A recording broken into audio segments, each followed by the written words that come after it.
A very warm welcome to the lawyer talks legal platform for all में आप सभी का स्वागत है। आज हम बात करेंगे लीगल पोस्ट के बारे में जो कि कर्नाटका स्टेट लॉ यूनिवर्सिटी के द्वारा एडवर्टाइजमेंट करवाया गया है। तो गाइस, इस पोस्ट को, इस वैकेंसी को डिटेल में जानने से पहले मैं आप कैंडिडेट को कहना चाहता हूँ कि lawyer talks legal platform for all को सब्सक्राइब कर लीजिए और बेल आइकन को दबाना ना भूलें। गाइस, आप कैंडिडेट सब्सक्राइब इसलिए कर लीजिए कि कोई भी वैकेंसी आती है, कोई भी लीगल अपडेट हो, चाहे सेमिनार हो, वेबिनार हो, ऑनलाइन ऑफलाइन इंटर्नशिप हो, इन ऑल ओवर इंडिया, वो लॉयर टॉक्स के माध्यम से आप लोगों को प्रोवाइड करवाया जाएगा। इसीलिए गाइज, आप लोग जितना जल्दी हो सब्सक्राइब करके अपने फ्रेंड के साथ शेयर कर लीजिए। आइए हम अब इस वैकेंसी के बारे में जानते हैं जो कर्नाटका स्टेट लॉ यूनिवर्सिटी के द्वारा एडवर्टाइजमेंट करवाया गया है। Notification for law faculty recruitment in respect of, तो जो भी है लॉ फैकल्टी में as a professor and assistant professor के लिए वैकेंसी आई है।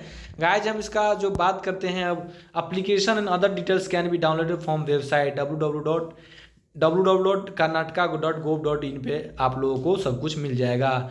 अप्लीकेशन फ़ी गाइज रहने वाला है 1000 रुपया, ठीक है, for the post of professor and associate professor. तो गाइज, आप लोग कृपया इस फॉर्म को, इस एडवर्टाइजमेंट को अच्छे से देख लीजिएगा। फॉर्म फिलअप करने से पहले कोई भी क्वायरी हो तो आप लोग कृपया कमेंट बॉक्स में कमेंट करेंगे। अब हम जानते हैं duly filled application form should reach to registrar Karnataka state law university. तो जो भी कैंडिडेट है उस फॉर्म को भर लेंगे जो भी इस एडवर्टाइज में मेंशन किया गया है। अब हम लोग बात करते हैं पोस्ट के बारे में। Detail of the teaching post in respect of 371J। Professor in law के लिए एक वैकेंसी है गाइज, पोस्ट अनरिजर्व के हैं, on the basis of merit होगी। एसोसिएट प्रोफेसर के लिए 2 वैकेंसी है, 1 SC ओपन, 1 GM ओपन, जो भी है। Application fee and processing fee to be paid through online SBI collect Karnataka state law university हो वाली। अब एडिशनल फ़ी के बारे में गाइज जान लेते हैं। तो गाइज, जो भी कैंडिडेट इंटरेस्टेड है वो कृपया आप लोग इस फॉर्म को ज़रूर भरिएगा। हम लोग देख लेते हैं कि क्वालिफिकेशन क्या रहने वाली है, क्या एलिजिबिलिटी क्राइटेरिया रहने वाली है इस फॉर्म को भरने के लिए। तो एलिजिबिलिटी क्राइटेरिया के बारे में हम लोग जानते हैं गाइज, वो गुड एकेडमिक रिकॉर्ड होना चाहिए, विथ PhD की डिग्री होनी चाहिए, रिलीवेंट डिसिप्लिन में मास्टर डिग्री विथ 55% रहना चाहिए, ठीक है guys. A minimum 8 years of experience of teaching research academy research position equivalent that assistant professor university.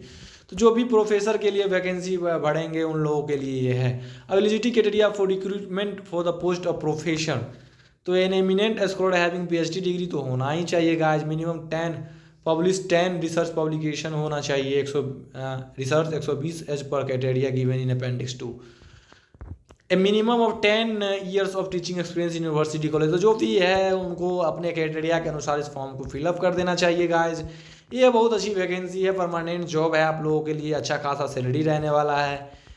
तो मैं आप कैंडिडेट को कहना चाहूँगा कि जो कैंडिडेट PhD किए हैं, जो इस फॉर्म के लिए एलिजिबल हैं, इस फॉर्म को ज़रूर भरें, लॉयर टॉक्स के साथ जुड़े रहें, क्योंकि lawyer talks legal platform for all is very prominent for platform in approx 17+ university in all over India. So guys, stay connected with us and kindly subscribe and share our YouTube channel with your friends and family member.